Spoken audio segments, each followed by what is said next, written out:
Hello friends, welcome in this next video of career in design. आज के इस video में हम लोग सपोर्टिंग स्टडीज़ क्या होती है, वो आपको आपका करियर बिल्ड करने में कैसे हेल्प करेंगी, उसके बारे में पूरी जानकारी लेंगे।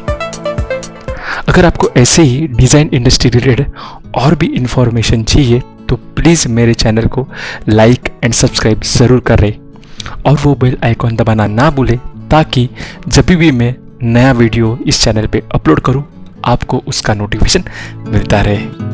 आज का ये वीडियो चालू करने से पहले मैं आपको मेरा एक एक्सपीरियंस शेयर करना चाहता हूँ। जब मैं पुणे में मेरा जॉब कर रहा था तभी मैं side by side German language सीख रहा था। Definitely because I am from automotive design background, मुझे जर्मन लैंग्वेज डेफिनेटली फ्यूचर में हेल्प करने वाला था, क्योंकि बहुत सारी automotive company for example Mercedes, BMW, Audi, Volkswagen, ऐसी बहुत सारी जर्मन कंपनीज है जो इंडिया में अवेलेबल है। At the same time if you know German language it will be added advantage for you so that they will select you. Definitely आपके skills के basis पे आपको जॉब ऑफर किया जाता है, but at the same time अगर आपको language का भी एडवांटेज हो तो वो भी आपको हेल्पफुल होता है। जब मैं जर्मन लैंग्वेज एक इंस्टीट्यूट में सीख रहा था तभी मेरे एक फ्रेंड के साथ पहचान हुई। जैसे जैसे हमारी फ्रेंडशिप डेवलप होती गई तभी मुझे उसके बारे में और ज़्यादा डिटेल में इंफॉर्मेशन मिलती गई, और तब मैंने जाना कि वो तबला प्लेयर है। At the same time he is doing career in arts and वो साइड बाय साइड तबला की एग्ज़ाम्स भी दे रहा है। एट दैट टाइम मेरे दिमाग में एक सवाल आया, अगर ये बंदा तबला सीख रहा है तो इसे जर्मन लैंग्वेज सीखने की क्या ज़रूरत है। थोड़े दिनों के बाद वो फ्रेंड से मैंने यही सवाल पूछा, तभी मुझे उसने बताया कि उसके सर जो है वो उसके जैसे बहुत सारे स्टूडेंट्स को तबला सिखाते हैं। डे टाइम में वो इंडियन स्टूडेंट्स को तबला सिखाते हैं and eight the same other time वो जर्मन में बैठे स्टूडेंट्स को भी तबला सिखाते हैं। सो आप सोच सकते हो कि तबला का नॉलेज, तबला की skills, eight the same time अगर आपको फॉरेन लैंग्वेज का भी अगर एडवांटेज हो तो आपको आपका करियर डेवलप करने में कितनी सारी अपॉर्चुनिटीज ओपन हो सकती है। और इसी तरीके से बहुत सारी सपोर्टिंग स्टडीज़ होती है जो आपको आपके प्राइमरी स्किल्स के साथ आपको हेल्प करेंगी आपका करियर डेवलप करने में। और यही सब स्किल्स में first point is foreign language.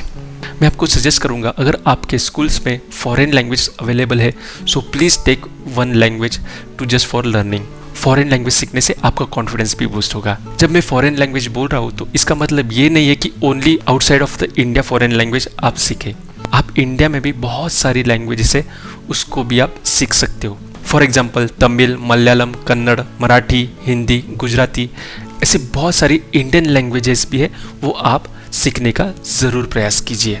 Future में अगर आपको आर्ट्स का बैकग्राउंड लेके फिल्म इंडस्ट्री में अगर करियर करने का मौका मिलेगा तो आपको यही सब Indian language eight the same time foreign languages आपको बहुत हेल्प करेगी। फोटोशॉप, ZBrush, माया सॉफ्टवेयर, ऐसे बहुत सारे सॉफ्टवेयर्स हैं जो इंडस्ट्रीज़ में यूज़ होते हैं। तो मैं आपको सजेस्ट करना चाहूँगा कि आप आपके दिन का जो स्केड्यूल है उसमें से 1 और 1.5 आवर्स आप ऐसे सॉफ्टवेयर्स पे स्पेंड कीजिए।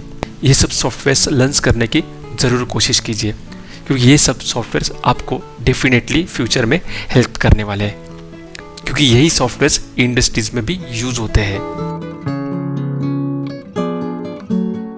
अपार्ट फ्रॉम सॉफ्टवेयर हम लोग जैसे फिजिकल आर्ट वर्क बनाते हैं with the help of colour pencil, sketch pen, water colour, same way आप डिजिटल फॉर्मेट में भी वो सब आर्ट वर्क कर सकते हो, और उसके लिए डिजिटल इंस्ट्रूमेंट्स भी मार्केट में अवेलेबल है। For example Wacom, digital pads, iPad, ये सारे इंस्ट्रूमेंट्स भी मार्केट में अवेलेबल है। मैं आपको रिक्वेस्ट करूँगा, अगर आपका इकोनॉमिकल बैकग्राउंड स्ट्रॉन्ग नहीं है then definitely you can keep this things apart. आप ये सब इंस्ट्रूमेंट्स पे अभी ध्यान मत दीजिए, आपके जो बेसिक स्किल्स है उसको ही इम्प्रूव करने में कॉन्सेंट्रेट करें। ये जस्ट इंस्ट्रूमेंट्स है, जब आपको मौका मिलेगा तब आप इसको सीख के आपकी एक्सपर्टीज इम्प्रूव कर सकते हो। और ध्यान में रखिए कि यही इंस्ट्रूमेंट्स में भी आप वही स्किल्स, वही स्ट्रोक्स अप्लाई करने वाले हो जो आप फिजिकल मीडियम में करते हो। Plan your supporting study as per your interest. Yes, it is very very important कि आप आपकी सपोर्टिंग स्टडीज़ आपके इंटरेस्ट के अकॉर्डिंगली डिसाइड कीजिए, और ये पॉइंट को मैं थोड़ा डिटेल में एक्सप्लेन करूँगा। डिज़ाइनर का काम होता है कोई भी प्रॉब्लम का सॉल्यूशन प्रोवाइड करना, राइट। उसको बेहतर बनाना, उसका और कैसे तरीके से वो प्रोडक्ट बनाया जा सकता है, उसका कैसे डिज़ाइन इम्प्रूव किया जा सकता है, वो काम होता है डिज़ाइनर का। बट उसके पहले डिज़ाइनर का काम ये भी होता है कि वो प्रोडक्ट को पहले अंडरस्टैंड करे, वो प्रोडक्ट को ड्रॉ कैसे करना है, उसमें क्या बेसिक पैरामीटर्स होते हैं उसको भी ध्यान में रखना वो डिज़ाइनर का काम होता है। जब वो उसके बेसिक फंक्शनैलिटी, बेसिक डिज़ाइन जान पाएगा तभी वो उसे इम्प्रूव कर सकता है। फॉर एग्ज़ाम्पल, अगर आपको फैशन डिज़ाइन में इंटरेस्ट है तो डेफिनेटली आप अलग अलग कलर्स के, अलग अलग पैटर्न्स के ड्रेसेस ड्राइंग कर सकते हो। वो कैसे दिखेगा, उसका लुक एंड फील कैसे होगा, वो सब इमेजिन कर सकते हो। बट फैशन डिज़ाइन में जो सबसे बेसिक स्किल होती है वो है स्टिचिंग, राइट। सो अगर आपको सिलाई नहीं आती तो आप फैशन डिज़ाइन में करियर कैसे कर सकते हो।